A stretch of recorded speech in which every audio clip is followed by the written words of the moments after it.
ओम नमः शिवाय। जय माता रानी। दोस्तों, आप देख रहे हैं आपका अपना यूट्यूब चैनल नूतन दीक्षित की रेमेडी। स्वागत है आप सभी का फिर से एक नई वीडियो में। आज की वीडियो में हम करवा चौथ की बहुत ही महत्वपूर्ण कथा सुनने जा रहे हैं।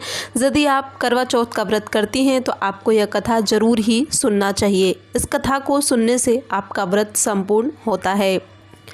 एक समय की बात है, करवा अपने पति के साथ तुंगभद्रा नदी के पास रहती थी। एक दिन करवा के पति नदी में स्नान करने गए। नदी में एक मगरमच्छ ने उनका पैर पकड़ लिया और उन्हें नदी में खींचने लगा। मृत्यु को करीब देख करवा के पति ने करवा को पुकारा। करवा दौड़कर नदी के पास पहुंची और पति को मृत्यु के मुंह में ले जाते देख मगरमच्छ को देखा। करवा ने तुरंत एक कच्चा धागा लेकर मगरमच्छ को एक पेड़ में बांध दिया।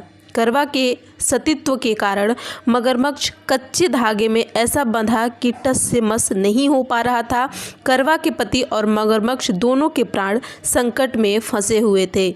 मगरमच्छ ने करवा के पति को पकड़ा हुआ था और करवा ने मगरमच्छ को पेड़ में बांध दिया धागे से। करवा अपने पति के प्रति बिल्कुल सच्ची निष्ठा और बहुत ही आदर का भाव अपने मन में रखती थी, जिसके वजह से करवा ने यमराज को पुकारा और अपने पति को जीवन दान देने और मगरमच्छ को मृत्यु दंड देने के लिए कहा। करवा के पुकारने पर यमराज धरती पर आए। यमराज ने कहा, मैं ऐसा नहीं कर सकता क्योंकि अभी मगरमच्छ की आयु शेष है और तुम्हारे पति की आयु पूरी हो चुकी है। मैं ऐसा नहीं कर सकता।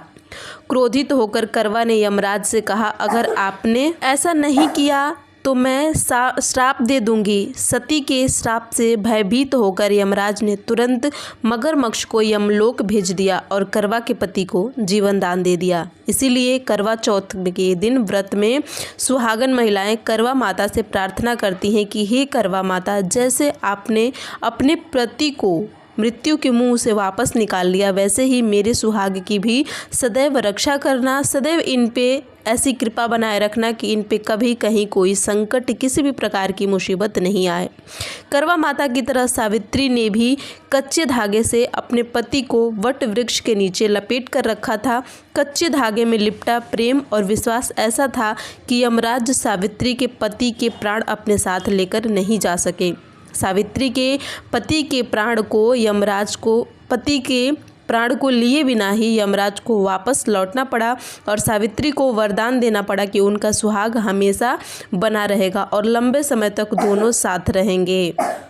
किसी भी सुहागन महिला को करवा चौथ का व्रत बहुत ही निष्ठा और विश्वास के साथ करना चाहिए, सच्चाई और प्रेम के साथ करना चाहिए। जहाँ ही करवा चौथ के व्रत में श्रद्धा और पूजा पाठ का महत्व होता है, वहीं करवा चौथ व्रत प्रेम का भी प्रतीक माना जाता है, पति पत्नी के प्रेम का प्रतीक माना जाता है। कहा जाता है कि जो पत्नी अपने पति के प्रति सच्चा प्रेम और विश्वास रख के अपने मन में इस व्रत को करती हैं, कभी उनके पति के जीवन में कोई संकट नहीं आता, कभी कोई मुसीबत नहीं आता। हमेशा उनका वर्चस्व और उनका सम्मान समाज में हमेशा बना रहता है। किसी भी महिला को अपने पति के प्रति हमेशा सच्ची भावना और प्रेम अपने मन में रखना चाहिए। हमेशा अपने पति की इज्जत करनी चाहिए। करवा चौथ व्रत के दौरान चांद दर्शन के बाद पति का चेहरा देखने का रिवाज होता है। जिस छलनी से हम चांद को देखते हैं, उसी छलनी से पति का चेहरा देखा जाता है और उसके बाद पति का पैर छू के आशीर्वाद लिया जाता है। फिर पति के हाथों से ही पानी पीकर करवा चौथ के व्रत को खोला जाता है। इस तरह से करवा चौथ का व्रत पूर्ण होता है। पूरा दिन निर्जला रहने के बाद अंत में यह रिवाज किए बिना, यह विधि किए बिना आपका व्रत पूरा नहीं होता है। दोस्तों, ये वीडियो कैसी लगी कमेंट करके बताइएगा। चैनल पर नया है तो सब्सक्राइब जरूर करिएगा। मिलते हैं दूसरी वीडियो।